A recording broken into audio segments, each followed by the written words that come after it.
Greetings once again, vac fans. And if you remember a few months ago, I had a chance to test out this wonderful little Oraimo hand vacuum. So they contacted me and had a new product they wanted me to test. It's the Ultra Cleaner S2, a cordless stick vac with somewhat of an unusual feature. So let's unbox this and see what they sent me.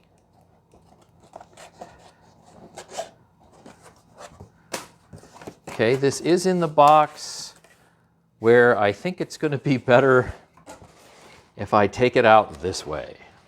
How about that?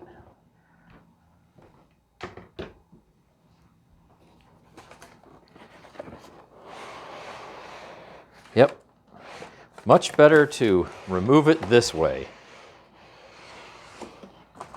Okay, and that is everything that's in the box. Fantastic. Now let's see what is in the box. Well, we have a quick start guide. That's great.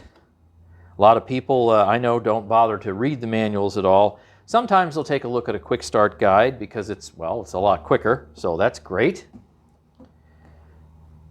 And we have a full manual here, and I'm sure that's available to download online. Yeah, we can take a closer look at that a little bit later. And it's nice that the manual comes in languages that make sense.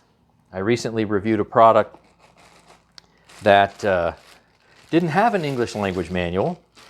Okay, now this is unusual for a stick vacuum.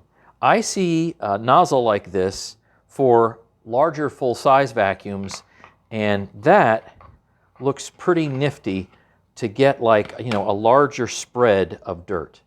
So I like that. That's kind of unusual because sometimes you want to pick up dirt in a larger area.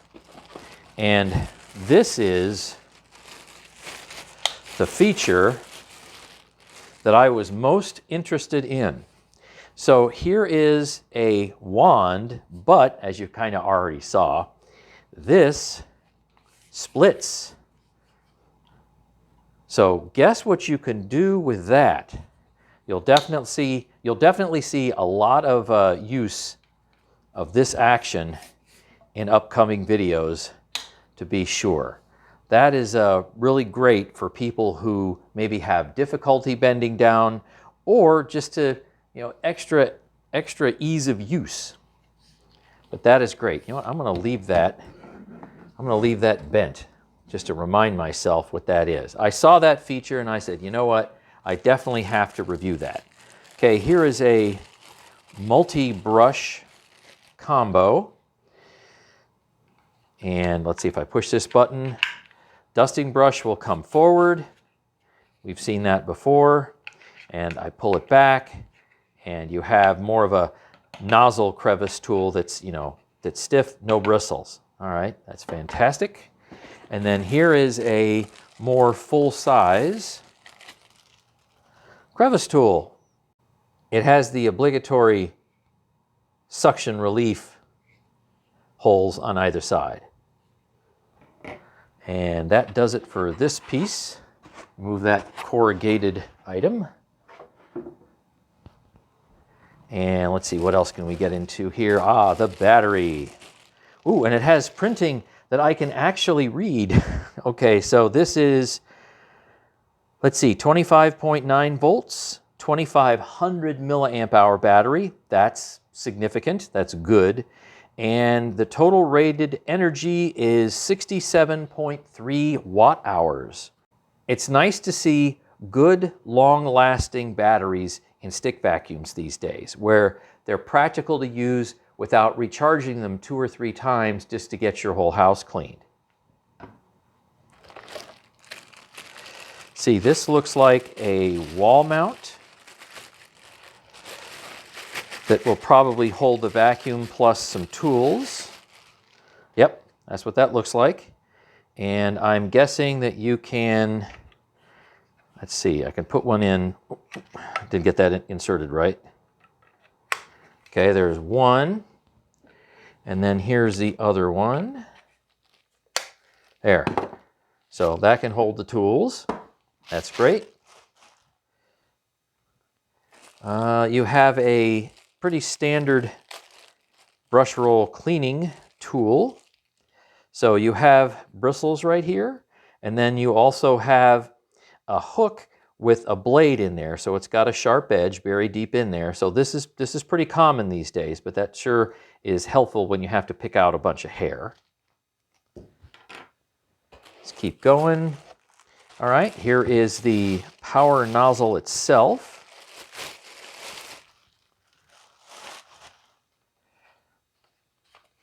That looks great. It's got a piece of tape right here. Oh, just generally trying to protect the front part of the clear nozzle. Let's see, I think we can take that off.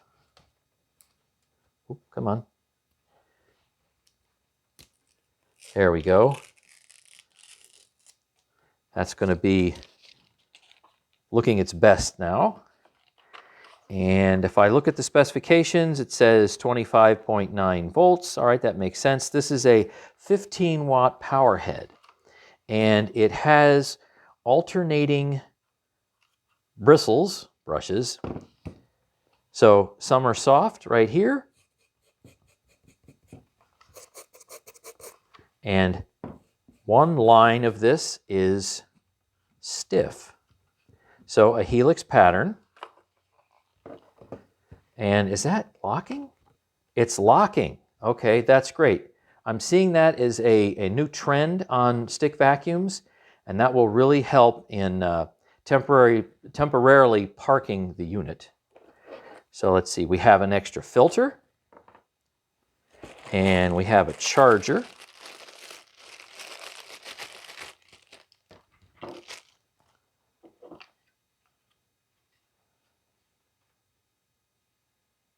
And let's see, it says output is 31 volts at 500 milliamps. Yeah, I think it's 500 milliamps. So if this is 500 milliamps and this is going to be 2500 milliamp hours, then it may indeed take, well, if you're completely drained for this battery, it may indeed take 5 hours to charge it up. It's going to take a number of hours to charge it up, but that is a big battery. That's really nice to see. And this is the last piece that I see. So the main head unit. I like that color. Yeah, and there's, oh, we have mounting screws. We have mounting hardware right there. Get that out of the way. All right, wonderful.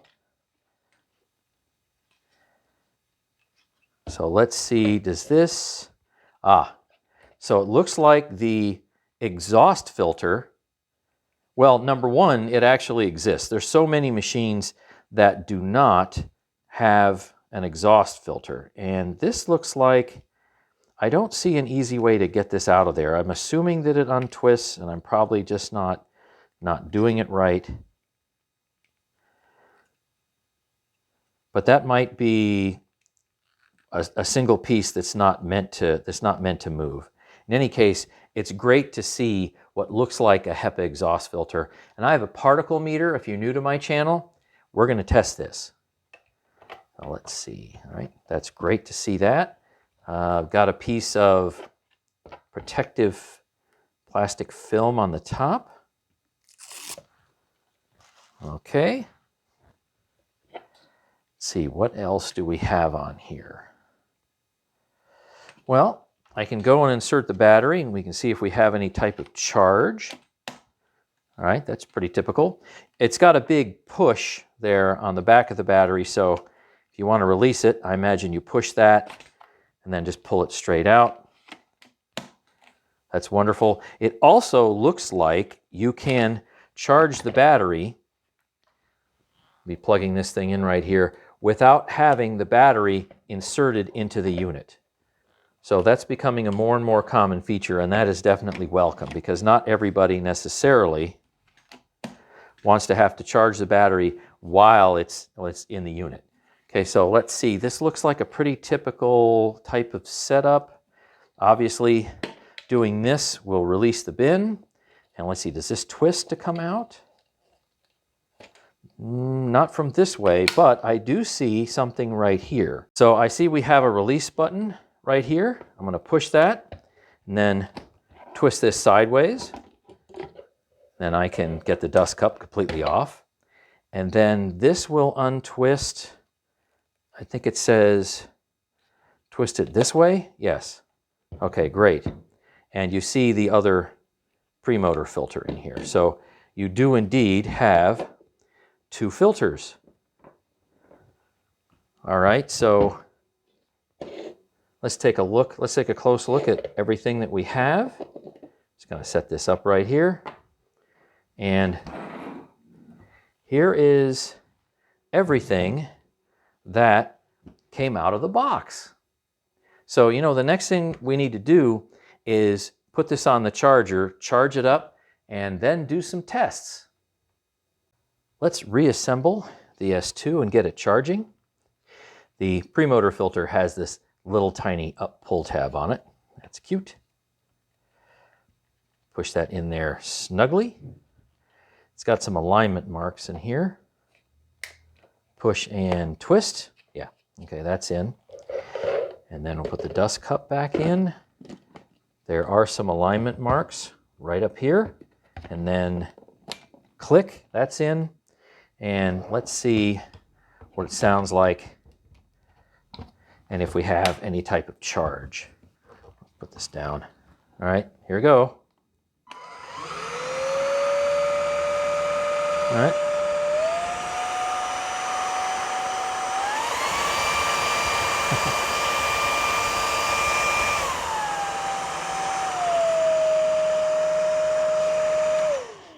So you notice that you do not have to hold the trigger, so you squeeze it and it just stays on, and it has 3 speeds. It also has an auto position, and I've never had that on any of my tested stick vacs before. So let's get this charging. Let's see, pull the head out here. Everything is definitely going to be stiff because it's nice and new. And when you have the battery inserted, you charge it through this little port right here that you uncover with a rubber flap.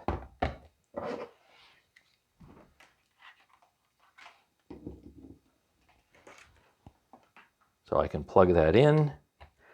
And let's see, do we have any charging? Oh, the charging light is on the top. Also wanted to mention that when the unit is completely charged up, you have a charge indicator right here. So we're at 100%. This is so unusual. It's like, something's broken. Nope, this is a feature. So we have rice, oats, and dog food. So let's start out with the rice. Oh, and this particular machine right here, this S2 model, does not remember your last speed. It has 3 speeds, and it normally defaults to low. So I'm going to have to bump up the speed. All right, that's low, medium, and that's high.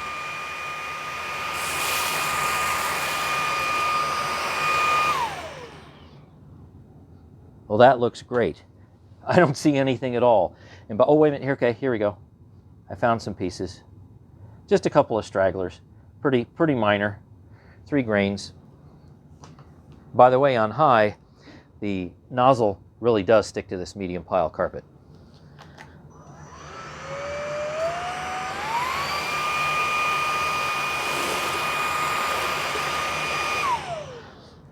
All right, that's all I found there. Just 1 oat. I put it with a couple of grains of rice. That's all it missed. Now, this is the tough part here, this dog food. Oop.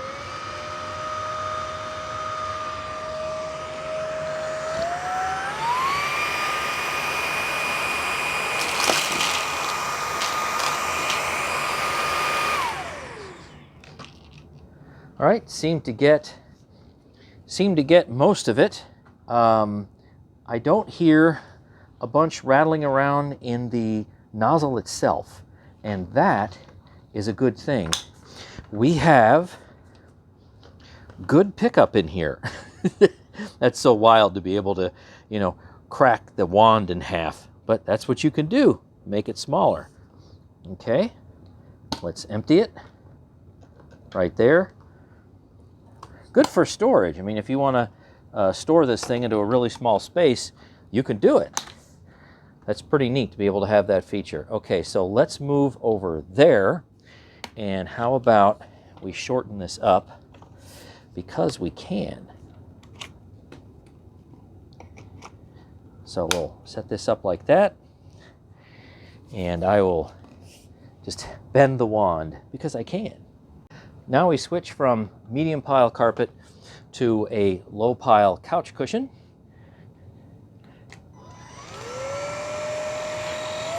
Sand and baking soda. Let's just put it on medium. Let's see if that's enough.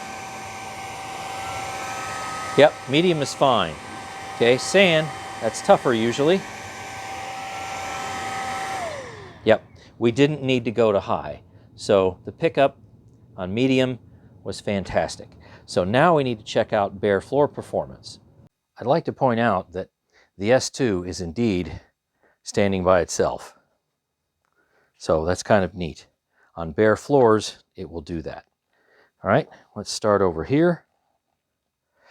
We'll run it on high. So here comes the rice. That's fine. Here's the oats. That's great. Here's the dog food. Will it spit anything?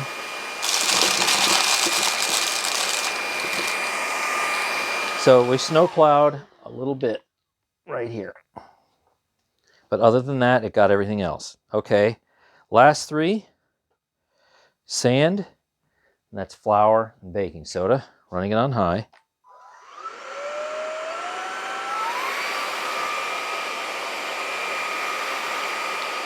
Sand wasn't a problem.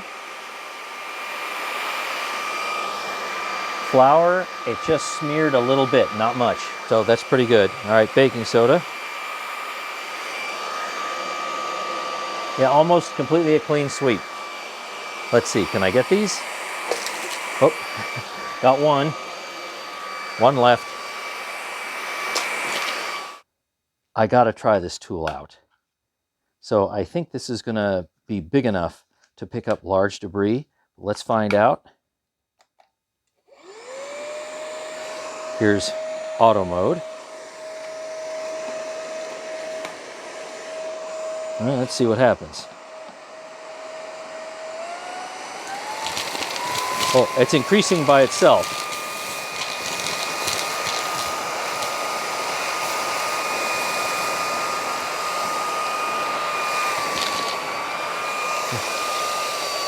And then it goes back down. Wow.